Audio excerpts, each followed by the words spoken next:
اس حدیث قدسی کے اندر اللہ کیا فرما رہا ہے؟ یقول اللہ عز وجل یؤذینی ابن آدم یسب الدہر وعن الدہر بید الامر۔ اللہ فرماتا ہے، رسول اکرم جناب محمد رسول اللہ صلی اللہ علیہ وسلم نے فرمایا، اللہ فرماتا ہے یؤذینی ابن آدم، آدم کا بیٹا، آدم کی اولاد یہ مجھے تکلیف دیتا ہے، یہ مجھے پریشان کرنے کی کوشش کرتا ہے، یہ مجھے ایجا دیتا ہے، یہ مجھے تکلیف دیتا ہے۔ کیسے تکلیف دیتا ہے؟ اللہ نے فرمایا یسب الدہر، یہ زمانے کو گالی دیتا ہے۔ اللہ کو کون پریشان کر سکتا ہے؟ کوئی نہیں۔ اللہ کو کون تکلیف دے سکتا ہے؟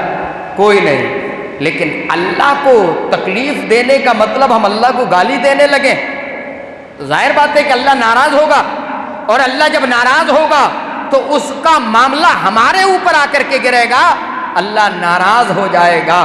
اللہ کو گالیاں آدمی دے، بڑا عجیب مسئلہ ہے۔ تو اللہ کہہ رہا ہے یؤذینی ابن آدم، آدم کا بیٹا، آدم کی اولاد یہ مجھے گالی دیتا ہے، تکلیف دیتا ہے۔ کیسے تکلیف دیتا ہے؟ یسب الدہر، یہ زمانے کو گالی دیتا ہے، وعن الدہر، اور زمانہ میں خود ہی ہوں، بید الامر، تمام کا تمام معاملہ یہ میرے ہاتھ میں ہے۔ دنیا کا جو نظام چل رہا ہے یہ اللہ کے ہاتھ میں ہے۔ سورج کا نکلنا، سورج کا اوپر کو چڑھنا اور نیچے جا کر کے غروب ہو جانا یہ اللہ کا معاملہ ہے۔ زمینوں سے سبزوں کو اگانا یہ اللہ کا معاملہ ہے۔ بارش کو برسانا یہ اللہ کا معاملہ ہے۔ بارش ہو یہ اللہ کا معاملہ ہے، بارش نہ ہو یہ اللہ کا معاملہ ہے۔ ہریالی اگے یہ اللہ کا معاملہ ہے، ہریالی نہ اگے یہ بھی اللہ کا معاملہ ہے۔ ہمیں پریشانیاں پہنچیں یہ بھی اللہ کا معاملہ ہے، اللہ ہماری پریشانیوں کو دور کر دے یہ بھی اللہ کا معاملہ ہے۔ اللہ نے فرمایا یہ ابن آدم زمانے کو گالی دیتا ہے، حالانکہ زمانہ میں ہی ہوں، بید الامر، تمام کا تمام معاملہ میرے ہاتھ میں ہے۔ یقلب اللیل والنہار، میں دن اور رات کو الٹتا پلٹتا رہتا ہوں۔ سورج نکالا تو دن نکل گیا، اور سورج جب چھپ گیا تو رات آ گئی۔ ان دن کے بعد رات کا آنا اور رات کے بعد دن کا آنا یہ تمام کا تمام معاملہ میرا ہے۔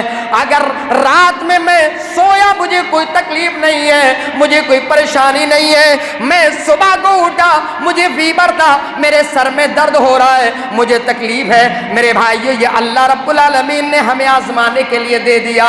اللہ نے ہمیں تکلیف دے دی کہ یہ بندہ میرے اس نظام سے کتنا خوش ہے یا کتنا ناراض ہے۔ اگر میں نے بارش کو روکا ہے تو اس کی زبان کس طریقے سے کھلتی ہے، اگر میں نے بارش کو دے دیا ہے تو اس کی زبان کس طریقے سے کھلتی ہے۔ میرے بھائیوں کچھ علاقوں میں اگر بارش زیادہ ہو جائے یہ اللہ رب العالمین کی آزمائش ہے۔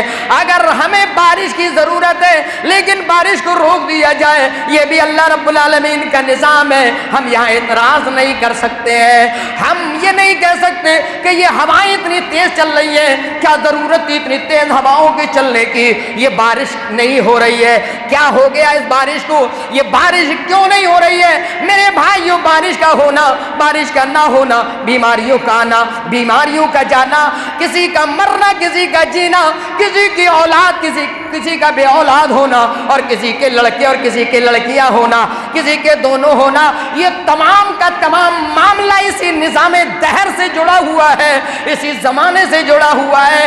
اللہ رب العالمین نے فرمایا انا الدہر، اے لوگو یہ دنیا کا جو نظام ہے اس نظام کو میں ہی چلا رہا ہوں، یہ میرے ہاتھ کے اندر ہے، دن اور رات کو میں پلٹتا ہوں۔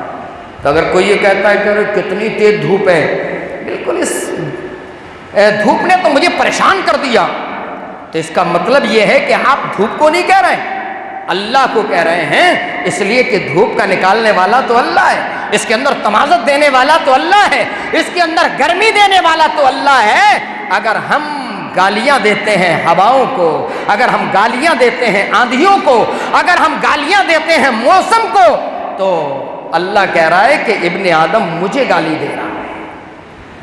اس لیے دنوں کے تعلق سے یہ ذہن رکھنا کہ یہ سفر کا مہینہ، یہ ایسا ہو سکتا ہے، یہ ویسا ہو سکتا ہے، اس کی کوئی حقیقت نہیں ہے۔ نہ کوئی ولی، نہ کوئی فقیر، نہ کوئی چھوٹا، نہ کوئی بڑا، نہ کوئی موسم، نہ کوئی دن آپ کو کوئی تکلیف نہیں دے سکتا ہے، کوئی آپ کی تکلیف کو دور بھی نہیں کر سکتا ہے۔